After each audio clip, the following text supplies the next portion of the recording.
فما لكم في المنافقين فئتين والله أركسهم بما كسبوا أتريدون أن تهدوا من أضل الله ومن يضلل الله فلن تجد له سبيلا۔ پھر یہ تمہیں کیا ہو گیا ہے کہ منافقین کے بارے میں تمہارے درمیان دو رائے پائی جاتی ہیں، حالانکہ جو برائیاں انہوں نے کمائی ہیں ان کی بدولت اللہ انہیں الٹا پھیر چکا ہے۔ کیا تم چاہتے ہو کہ جسے اللہ نے ہدایت نہیں بخشی اسے تم ہدایت بخش دو، حالانکہ جس کو اللہ نے راستے سے ہٹا دیا اس کے لیے تم کوئی راستہ نہیں پا سکتے۔ تمہارے درمیان دو رائے پائی جاتی ہیں۔ یہاں ان منافق مسلمانوں کے مسئلے سے بحث کی گئی ہے جو مکہ میں اور عرب کے دوسرے حصوں میں اسلام تو قبول کر چکے تھے مگر ہجرت کر کے دارالاسلام کی طرف منتقل ہونے کے بجائے بدستور اپنی کافر قوم ہی کے ساتھ رہتے بستے تھے اور کم و بیش ان تمام کارروائیوں میں عملاً حصہ لیتے تھے جو ان کی قوم اسلام اور مسلمانوں کے خلاف کرتی تھی۔ مسلمانوں کے لیے یہ مسئلہ سخت پیچیدہ تھا کہ ان کے ساتھ آخر کیا معاملہ کیا جائے۔ بعض لوگ کہتے تھے کہ کچھ بھی ہو آخر یہ ہیں تو مسلمان ہی، کلمہ پڑھتے ہیں، نماز ادا کرتے ہیں، روزے رکھتے ہیں، قرآن کی تلاوت کرتے ہیں، ان کے ساتھ کفار کا سا معاملہ کیسے کیا جا سکتا ہے؟ اللہ تعالیٰ نے اس رکوع میں اسی اختلاف کا فیصلہ فرمایا ہے۔ اس موقع پر ایک بات کو واضح طور پر سمجھ لینا ضروری ہے، ورنہ اندیشہ ہے کہ نہ صرف اس مقام کو بلکہ قرآن مجید کے ان تمام مقامات کو سمجھنے میں آدمی ٹھوکر کھائے گا جہاں ہجرت نہ کرنے والے مسلمانوں کو منافقین میں شمار کیا گیا ہے۔ حقیقت یہ ہے کہ جب نبی صلی اللہ علیہ وسلم نے مدینہ طیبہ کی طرف ہجرت فرمائی اور ایک چھوٹا سا خطہ عرب کی سرزمین میں ایسا بہم پہنچ گیا جہاں ایک مومن کے لیے اپنے دین و ایمان کے تقاضوں کو پورا کرنا ممکن تھا، تو عام حکم دے دیا گیا کہ جہاں جہاں جس جس علاقے اور جس جس قبیلے میں اہل ایمان کفار سے دبے ہوئے ہیں اور اسلامی زندگی بسر کرنے کی آزادی نہیں رکھتے وہاں سے وہ ہجرت کریں اور مدینے کے دارالاسلام میں آ جائیں۔ اس وقت جو لوگ ہجرت کی قدرت رکھتے تھے اور پھر صرف اس لیے اٹھ کر نہ آئے کہ انہیں اپنے گھر بار، اعزاء و اقربا اور اپنے مفادات اسلام کے بنسبت عزیز تر تھے، وہ سب منافق قرار دیے گئے، اور جو لوگ حقیقت میں بالکل مجبور تھے ان کو مستضعفین میں شمار کیا گیا، جیسا کہ آگے رکوع 14 میں آ رہا ہے۔ اب یہ ظاہر ہے کہ دارالکفر کے رہنے والے کسی مسلمان کو محض ہجرت نہ کرنے پر منافق صرف اس صورت میں کہا جا سکتا ہے جبکہ دارالاسلام کی طرف سے ایسے تمام مسلمانوں کو یا تو دعوت عام ہو یا کم از کم اس نے ان کے لیے اپنے دروازے کھلے رکھے ہوں۔ اس صورت میں بلا شبہ وہ سب مسلمان منافق قرار پائیں گے جو دارالکفر کو دارالاسلام بنانے کی کوئی سعی بھی نہ کر رہے ہوں اور استطاعت کے باوجود ہجرت بھی نہ کریں۔ لیکن اگر دارالاسلام کی طرف سے نہ تو دعوت ہی ہو اور نہ اس نے اپنے دروازے ہی مہاجرین کے لیے کھلے رکھے ہوں تو اس صورت میں صرف ہجرت نہ کرنا کسی شخص کو منافق نہ بنا دے گا، بلکہ وہ منافق صرف اس وقت کہلائے گا جب فی الواقع کوئی منافقانہ کام کرے۔ ان کی بدولت اللہ انہیں الٹا پھیر چکا ہے، یعنی جس دورنگی اور مصلحت پرستی اور ترجیح دنیا برآخرت کا اکتساب انہوں نے کیا ہے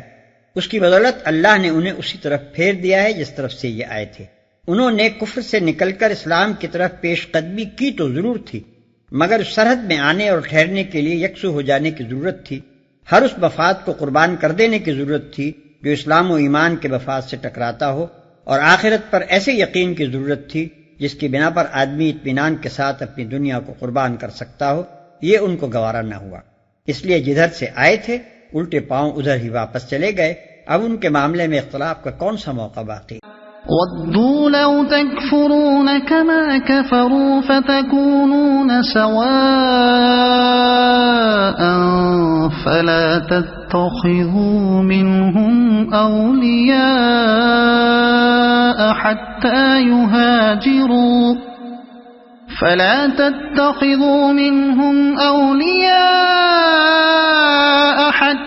يُهَاجِرُوا فِي سَبِيلِ اللَّهِ فَإِن تَوَلَّوْا فَخُذُوهُمْ وَاقْتُلُوهُمْ حَيْثُ وَجَدتُّمُوهُمْ وَلَا تَتَّخِذُوا مِنْهُمْ وَلِيًّا وَلَا نَصِيرًا۔ وہ تو یہ چاہتے ہیں کہ جس طرح وہ خود کافر ہیں اسی طرح تم بھی کافر ہو جاؤ تاکہ تم اور وہ سب یکساں ہو جائیں۔ لہذا ان میں سے کسی کو اپنا دوست نہ بناؤ جب تک کہ وہ اللہ کی راہ میں ہجرت کر کے نہ آ جائیں، اور اگر وہ ہجرت سے باز رہیں تو جہاں پاؤ انہیں پکڑو اور قتل کرو، اور ان میں سے کسی کو اپنا دوست اور مددگار نہ بناؤ۔ اور اگر وہ ہجرت سے باز رہیں تو جہاں پاؤ انہیں پکڑو اور قتل کرو۔ یہ حکم ان منافق مسلمانوں کا ہے جو برسر جنگ کافر قوم سے تعلق رکھتے ہوں اور اسلامی حکومت کے خلاف معاندانہ کارروائیوں میں عملاً حصہ لیں۔ إِلَّا الَّذِينَ يَصِلُونَ إِلَىٰ قَوْمٍ بَيْنَكُمْ وَبَيْنَهُم مِّيثَاقٌ أَوْ جَاءُوكُمْ حَصِرَتْ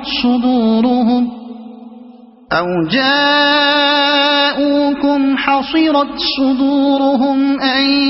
يُقَاتِلُوكُمْ أَوْ يُقَاتِلُوا قَوْمَهُمْ وَلَوْ شَاءَ اللَّهُ لَسَلَّطَهُمْ عَلَيْكُمْ فَلَقَاتَلُوكُمْ فَإِنِ اعْتَزَلُوكُمْ فَلَمْ يُقَاتِلُوكُمْ وَأَلْقَوْا إِلَيْكُمُ السَّلَمَ فَمَا جَعَلَ اللَّهُ لَكُمْ عَلَيْهِمْ سَبِيلًا۔ البتہ وہ منافق اس حکم سے مستثنی ہیں جو کسی ایسی قوم سے جا ملیں جس کے ساتھ تمہارا معاہدہ ہے، اسی طرح وہ منافق بھی مستثنی ہیں جو تمہارے پاس آتے ہیں اور لڑائی سے دل برداشتہ ہیں، نہ تم سے لڑنا چاہتے ہیں نہ اپنی قوم سے۔ اللہ چاہتا تو ان کو تم پر مسلط کر دیتا اور وہ بھی تم سے لڑتے،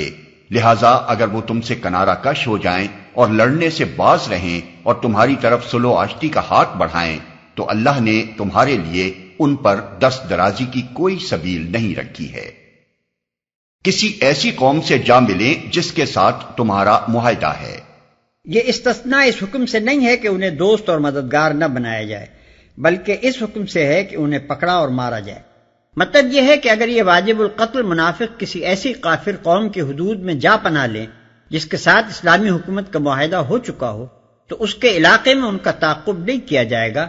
اور نہ یہی جائز ہوگا کہ دارالاسلام کا کوئی مسلمان غیر جانبدار ملک میں کسی واجب القتل منافق کو پائے اور اسے مار ڈالے۔ احترام دراصل منافق کے خون کا نہیں بلکہ معاہدے کا ہے۔ ستجدون آخرین یریدون ان یأمنوکم ویأمنوا قومهم کلما ردوا الى الفتنة ارکسوا فیہا فَإِن لَّمْ يَعْتَزِلُوكُمْ وَيُلْقُوا إِلَيْكُمُ السَّلَمَ وَيَكُفُّوا أَيْدِيَهُمْ فَخُذُوهُمْ وَاقْتُلُوهُمْ حَيْثُ ثَقِفْتُمُوهُمْ وَأُولَئِكُمْ جَعَلْنَا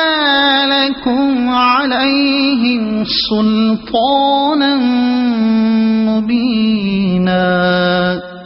ایک اور قسم کے منافق تمہیں ایسے ملیں گے جو چاہتے ہیں کہ تم سے بھی امن میں رہیں اور اپنی قوم سے بھی، مگر جب کبھی فتنے کا موقع پائیں گے اس میں کود پڑیں گے۔ ایسے لوگ اگر تمہارے مقابلے سے باز نہ رہیں اور صلح و سلامتی تمہارے آگے پیش نہ کریں اور اپنے ہاتھ نہ روکیں تو جہاں وہ ملیں انہیں پکڑو اور مارو، ان پر ہاتھ اٹھانے کے لیے ہم نے تمہیں کھلی حجت دے دی ہے۔